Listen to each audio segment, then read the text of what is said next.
Welcome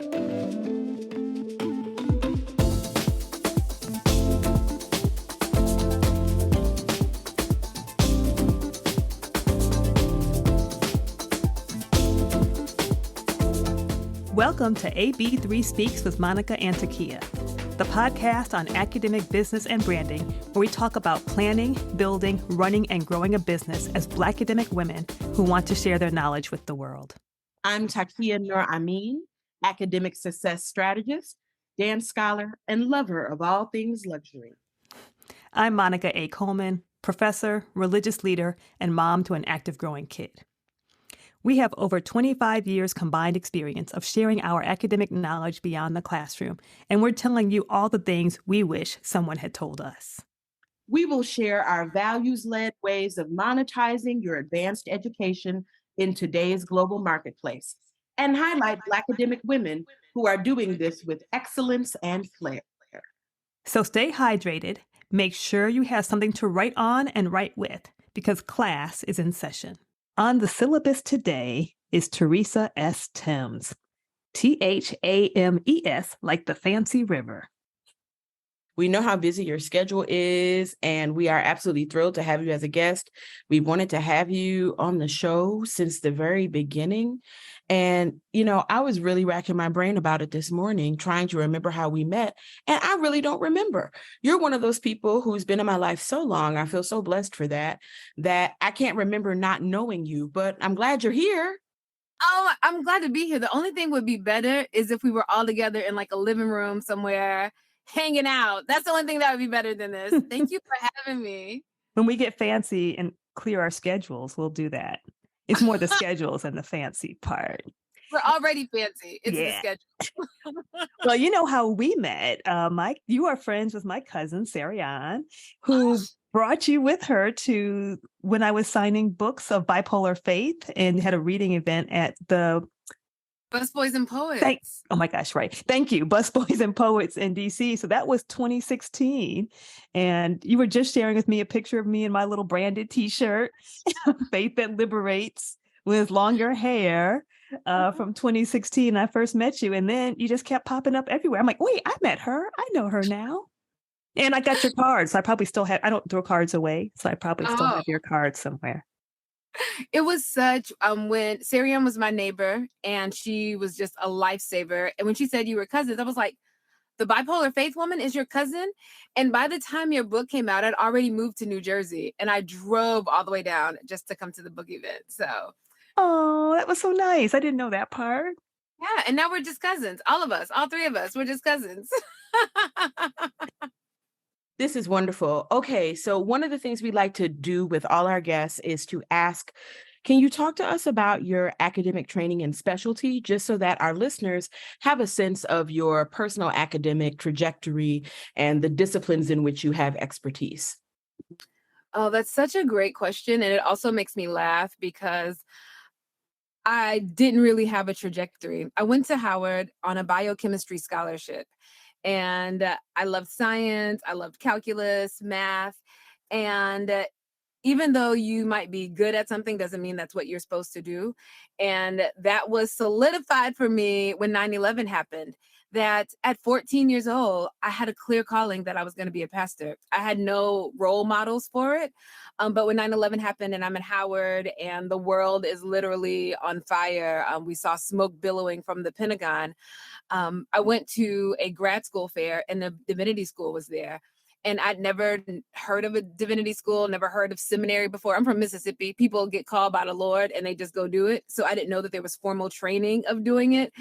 And I went to seminary and I went to Duke and I thought it was going to be Bible study.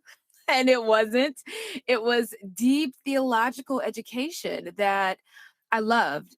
I say that going to seminary was turning on the lights on a story that I already knew, but it was seeing the characters and the background and the stage in a way that I never saw it before. And so I graduated from Howard, went to Duke straight out of undergrad, and then took probably a year or two before I ended up at Wesley Seminary. And so my background when I was at Duke was Old Testament Hebrew and gender studies. And when I went to Wesley, I did my writing on how to help young clergy women of color thrive in ministry. And now I have a life that is the intersection of being a pastor and at the intersections of being in the academy, but not of the academy, and being able to be a coach.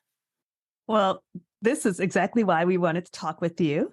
You can share your actual title or not in terms of your academic position, so we know what are you doing now with this education that you got. But we really also want to know about your business because you are also a business owner. Yeah, I am an associate dean of a chapel at an Ivy League university. And it's so funny, a couple of weeks ago, I was in an interview and someone said to me, "You must really hate your job." And I was like, "What?" She's like, "You don't ever talk about it at all. It's not on your website, it's not anywhere." And it's actually the complete opposite. I love my job. I love the work that I do. And I also love the work that I do in my coaching. And so my coaching comes out of, I say it's a deeper and a more vibrant articulation of the gifts that I have in the world. And the job that I do, the 9 to 5 job, is not all of me, it's a part of me. And I love the institution that I work at. You know, it's an institution for all the things that institutions are.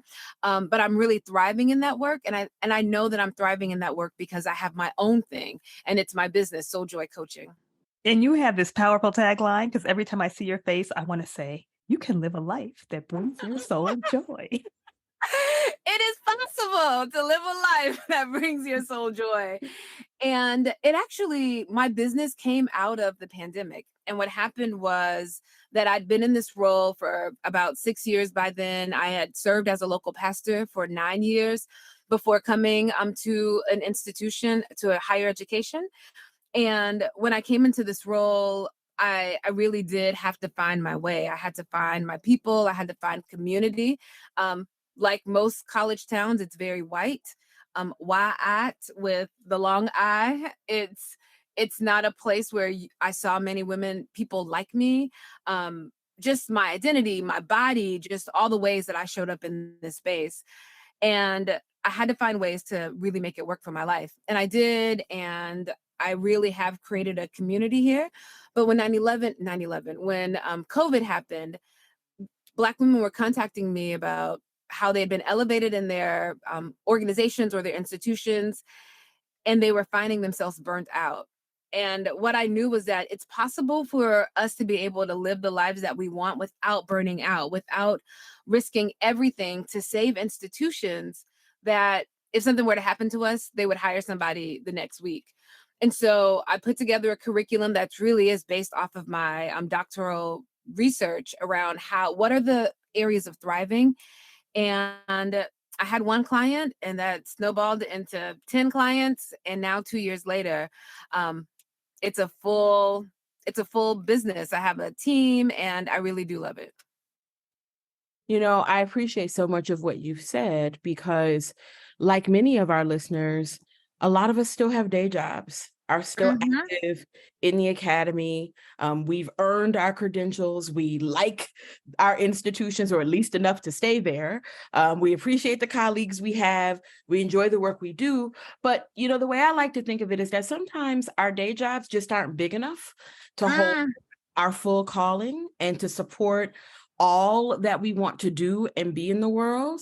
And it can be challenging, you know, when you're thinking about pursuing your entrepreneurial endeavors to be in spaces that are even hostile to higher ed, or to be in spaces that are sort of anti-intellectual and want you to kind of give up your academic job or your academic training to be seen as a legitimate kind of entrepreneur. So I really appreciate you talking about your experience and having kind of yourself in both places while acknowledging it's just because your day job, as wonderful as it is, isn't big enough to hold your full calling and to wrap around the full vision that is your life. That right there is the gospel according to Black women, that there aren't containers that can hold us. And I say, I do not do all of my shopping at Trader Joe's. I do not do all of my shopping at Whole Foods. I get a little bit of here. I go to Costco for some things. And that's the same way I sort of feel about my life, in that if I needed my job to fulfill all the parts of me or hold all the parts of me, I will constantly be disappointed. And so when I had the opportunity, and I didn't come from a family of entrepreneurs, the script that I was given was have a good government job with benefits and stay there until you retire. And so having this institution is very solid for me and in ways that it's like gives me stability. But what I say is that it anchors me, that allows me in a way to have stability and to float and be creative and to really be risky in my business. And you will never hear me call my business my side hustle. You will never hear me call it my little project or my little thing. As much I put more creativity and enthusiasm and passion into this thing that's my business because it is mine. It is mine. And so I don't feel like I'm bifurcated in a different way. This is just a deeper articulation of who I am in the world. Along those lines, let's stick with that. Can you talk to us a little bit about the values that really drive your business? One of the things that I think sets the work that Monica and I do together apart is that when we're talking to women of color in general, Black women in particular, who are right at this intersection of the academy and entrepreneurship, we don't start with product first or business offerings first. We're going to get there, right? But we really talk to folks about what are the values that ground and orient your business and the work that you've decided to build out to, sustain your entrepreneurial dreams. Talk to us about those values. Even you asking me that question makes me teary-eyed because I created the thing that I needed. I created the thing that I wanted to be able to show up. And as a Black plus size queer woman from Mississippi, I wanted to be able to just be in ministry and feel full and to bring that into the world. And I wanted to gift that to other women, especially Black women, because what's a grounding value for me is that we are always told that these are the limits of what you can do. These are the limits of what you can say. This is the voice that you have to use. And I wanted to be able to tell us, like, we can have it all. We really can. And these are the ways that we can have it all. And it's possible to have it all. And when I say it's possible to live a life that brings your soul joy, I'm not talking about bubblegum and rainbows. I really am talking about creating a life where you can be expansive and big and truly have it all. And so what underlines that is not grinding yourself out for not using your brilliance for other organizations, not using your energy first for everything else outside of you. And so the grounding part for me is, I wish I would have had this when I was in my 20s. I wish my mama, my grandma, my aunties and them would have had it.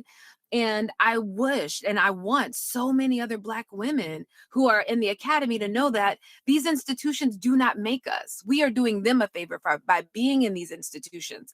And we can utilize these institutions as springboards into what we want to do. Well, what you are saying really makes me want to go back to something you said earlier about what you studied at Howard and where you are now. One of the things we talk about a lot with the women we work with is that one of our challenges is that we are multi-talented people. There are a lot of things we're interested in, a lot of things we do well, in part because to do the academic jobs, you have to do multiple kinds of things well. And so sometimes the hardest thing to do is choose which of these things that I like, which of the things that I'm interested in, which of the things that I'm good at, am I going to do? And I know that you are really good at niching down. So I would love for you to share a little bit about how you decided amongst your biochemistry interest, your pastoral interest, all the administrative things that you can do in your sleep. You could be a Peloton coach. I have seen your social media. So how did you decide what it is you are actually going to do, given all the things that you can do? Yeah, niching down is the most important thing. We will not serve everyone all the time. And sometimes because we have the blessing and the burden of having so many gifts, it's like, what is the thing that lights me up? What is the thing that I'm most passionate about? And what I know from my own experience is that I tried to be broad and be inclusive in ways, but it was the thing that I needed. And people trust your expertise, people trust your degrees, but the thing that people trust more than anything is your lived experience. And when I got really clear about, oh, this was my lived experience, that's what clients got a hold on. That's what clients got a hook on. And I don't have to pretend because it's my real life. Like, if you meet me online, if you meet me in Target, if you meet me at the gym, like this is who I am. And it's not a branding, it's not a marketing. This is who I am. And so the more intentional that you think about what your passion is, like what is the true calling. And I will say, I knew nothing about running a business and I didn't do the business well. So I had to hire a coach to help me with all those things. But the passion was there. I needed training around the business part of it. And that was so helpful because I thought, well, if I don't have this business acumen, maybe I'm not called to do this. And it's like, no, girl, you can you can acquire that. Stick with the passion, get clear about your passion, get clear about what it is that you really want to bring in the world. And the other parts of it, you will acquire it just like you've acquired and achieved everything else. And that's what's really helped me. I want to say another thing is that a lot of time, Black women, we can talk ourselves out of the big dream because we can't figure out all the steps. And what I know that I say to myself is that I don't know how to do this yet. And the powerful is the 3-letter word at the end, yet, because we are so connected. We know somebody who knows somebody who can teach us how to do the thing. And so I tried not to talk myself out of the business because I was going to. I was ashamed of it. I was ashamed of it at first because in the academy, they celebrate scholarship. And this isn't scholarship in the traditional form. And it wasn't until I met a Black woman who is an OBGYN, oncologist, surgeon, full-time faculty, who has a coaching business. I was like, she's the possibility model that I needed to show me that, oh, if you take it serious, everyone else will take it serious around you. And so that's a whole riff, but it was important for me to just get clear about this is what I want to do. And the rest of the stuff came. Well, sometimes we need to see models. And sometimes those models show up in our lives just when we need affirmation or confirmation that the dreams we have, the visions we have are not accidents, are not mistakes. And I really appreciate you being vulnerable and lifting up that sense of, well, this isn't scholarship in the traditional way. What is this going to mean to my academic credibility? When my colleagues find out that I'm doing this other thing, are they going to think less of me? Are people going to believe that I'm diluting the quality of work that I'm giving at my job in favor of all those fears that come up that can make you talk yourself both into and out of the business in the same 30 seconds? So can you talk to us a little bit about, how do you balance or manage having a full and rigorous academic position with your business? I'm a dance studies person, so I think about balance as a kind of illusion. Sometimes we think of balance as stillness, but the body is making hundreds of adjustments to maintain that illusion. So we're really interested, in how do you manage to juggle this? And since I'm talking to you, I almost want to say, how do you manage to juggle it joyfully? First of all, I did all the proper paperwork. Black people, we say paperwork. So, doing all the conflict of interest things that I have, it's my business is its own LLC.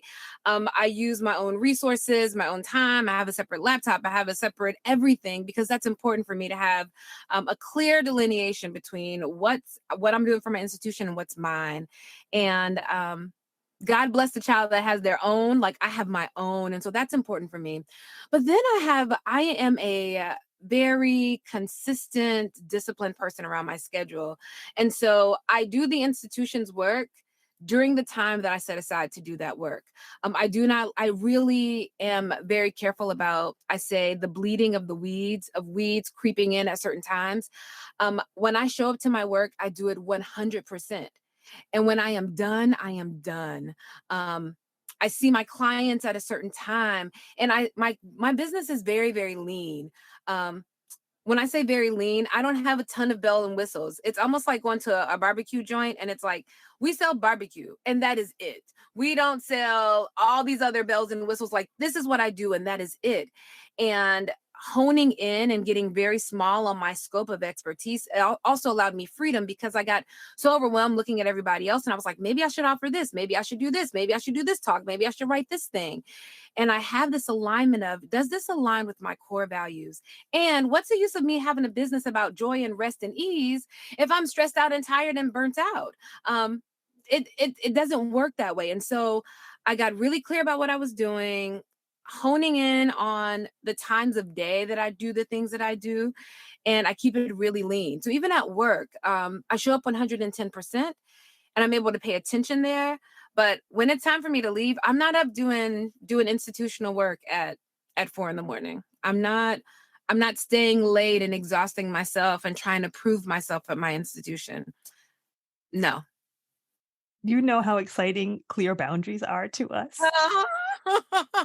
They're like, you get what you pay for, and then we all stop. Oh my God. And also the thing about that too, though, it's life-giving. So because I have something else that I look forward to, it lights me up. It's almost like you work harder to go when you're getting ready to go on the vacation, because it's like, I got to get this all done so I can enjoy my vacation. That's how I feel about the balance of the two. And for me, it's the integration of the two. Of the more integrated that I am with my life and my business, it helps me. It really does make a difference in how I show up to the institution, because I'm not burdened down. I'm not overwhelmed by institutional politics. It's like, okay, this is what it is. I know what it is, how to move through it. And so, and I say that now 2 years into the business, and I say that now at 43, turning 44. I didn't have the emotional intelligence that I have in my 30s. I couldn't have done this in my 30s, because in my 30s, I was so busy trying to prove how good I was. I was trying to prove and try to get people to like me, and people pleasing and codependency. And I needed these institutions to, but now 40 is the decade of fewer fucks to give. Oh, I probably shouldn't cuss on this podcast. Oh, we all grown. It's fine. And in fact, you would talk about these boundaries, but I also heard kind of a harnessing of your academic knowledge. You mentioned that the curriculum in your business comes from the research you did and learned in your doctoral program at Wesley. And, I'm at an institution, would call that public scholarship, and want to know all about it, because that's what you're doing. You're taking the things that you researched about that went into a dissertation that is filed somewhere that most people won't read, right? But you're sharing that with a wider public who would not have access to your dissertation. So it's not really about the job part, but you are taking that academic knowledge, right, and sharing that with the world, even if it doesn't look right like it's academic. That's how you came to it, your experience, but also that research that you did and put together in a certain form. Absolutely. And what I know about many women, is Black women, women of color who are in the academy, our scholarship comes from actual praxis of something. It comes out of a need. It comes out of a passion. And a lot of times we are taught to believe, especially in the academy, that it has to be turned into a book, that you have to do a lot of writing and publishing. And it's like, how do you also do the writing and publishing that you need to do to check the marks on that? But what is the tangible aspect of it that brought you to it, that someone else may have interest in it too, that it doesn't just lie in a $75, $90 book that someone's not going to buy or read, but that it really is, how do you enliven it? And the thing that you all know is that the institution is not going to teach that to you. The institution is not going to tell you that that's possible. The institution is not going to say, here's some space for you to do that. You have to define it for yourself and make it happen for yourself. This conversation has been the highlight of my week. I will just say this has just been so lovely. We are always happy whenever we have guests on the pod who we know are speaking truth to power, not only for themselves, but for our listeners. And so lastly, I would just ask if there's anything that you could say right now. There's some woman of color listening to this episode who has felt excited, affirmed, confirmed by hearing your story and experience. What's the next step? What is one thing they should do now to take a step towards living into their entrepreneurial calling?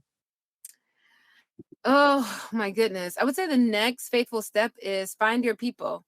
There is nothing like being with other people who you tell them your big audacious dreams and they don't say, they say, okay, let's do it. Like, there was something powerful for me to walk into a room with other Black women and to know that my dream wasn't this big, audacious, scary thing, but that they've made it possible.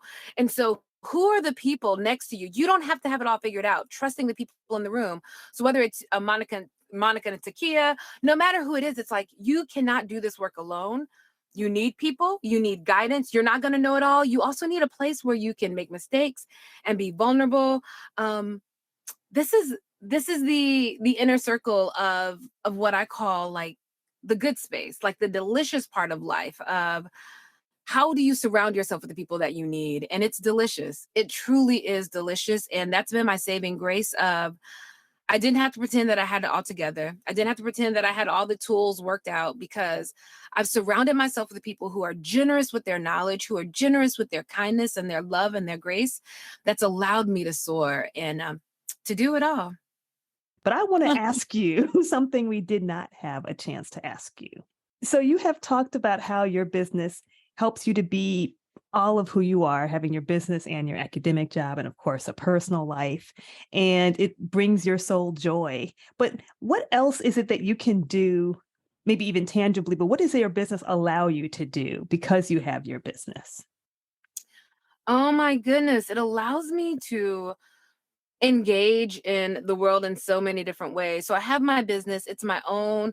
I don't have this fear of the golden handcuffs of the institution. You know, the institution saying like, I'm afraid of the next layoff. And I grew up PO, in the projects of Mississippi.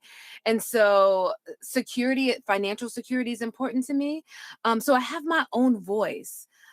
This voice that I'm not afraid that it has to be audited or edited. I have my own finances in a way that's outside of the institution. I have my own people that these are my people who are there for the work that I do that's not at all connected to the institution. And so I think sometimes our entire livelihoods, from our money, our health, our wealth, our scholarship, all lies within institutions.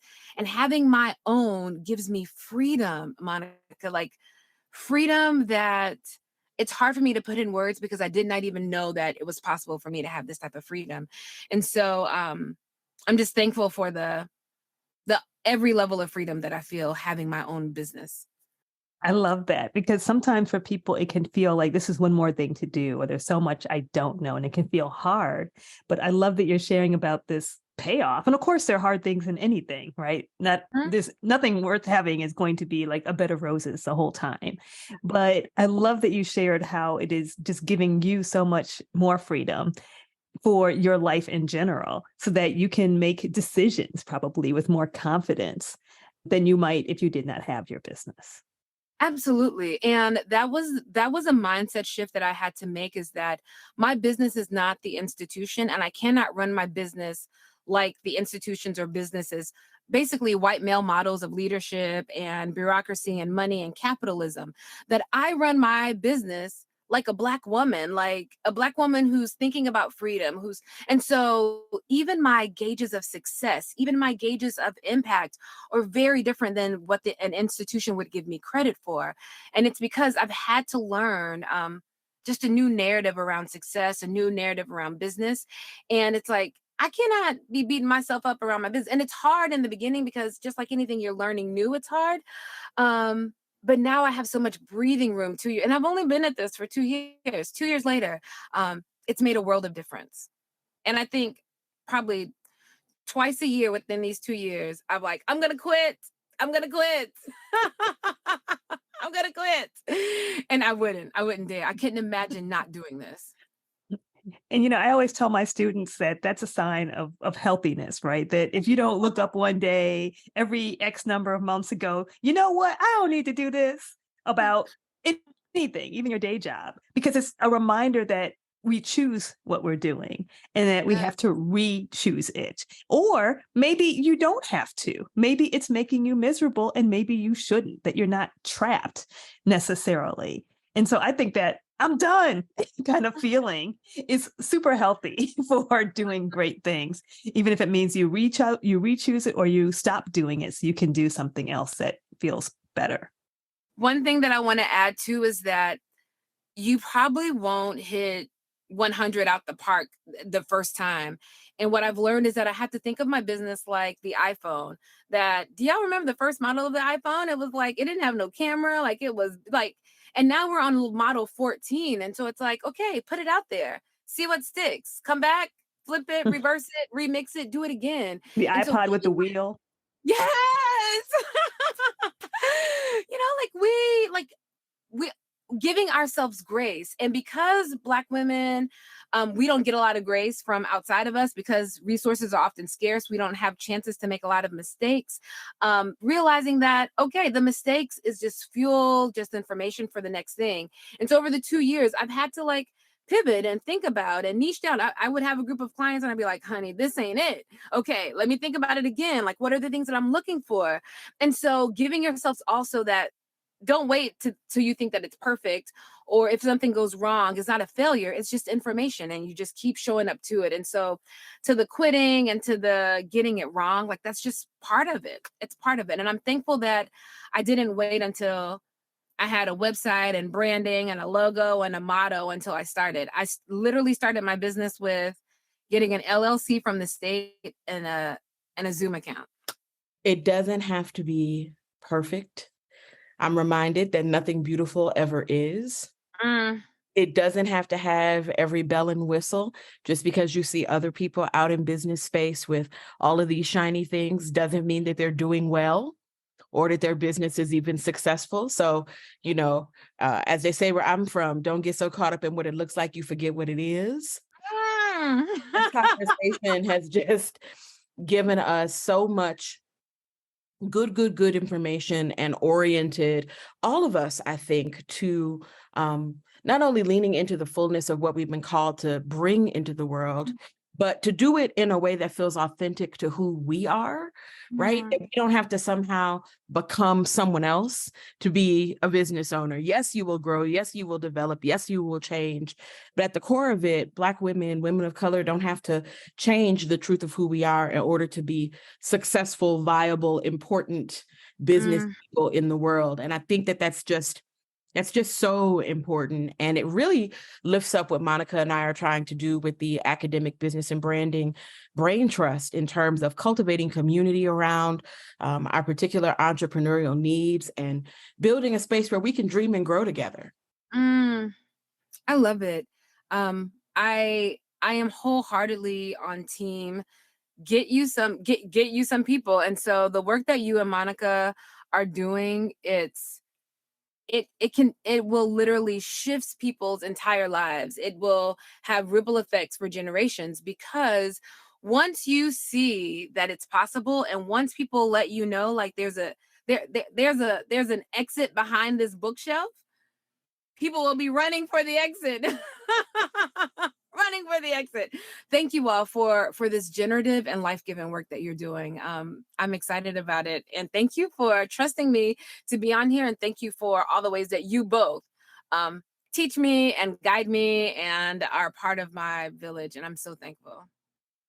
Well, thank you so much for being here with us. Can you tell our listeners where to find out more about you? Maybe they want a life that brings their soul joy.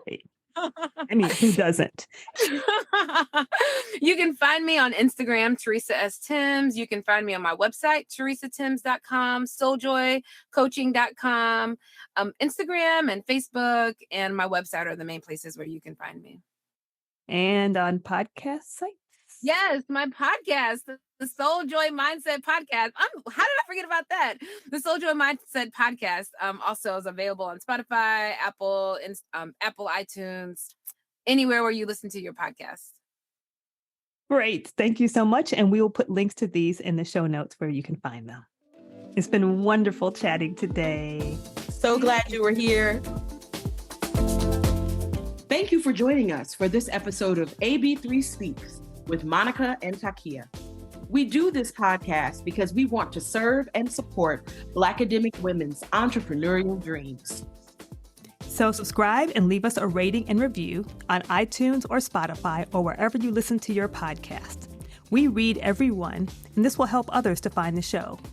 If you're looking to take the next step in your career, go to blackademicbraintrust.com, where you can join our amazing community and get our free resource on the 12 questions you should ask yourself before becoming a Blackademic entrepreneur.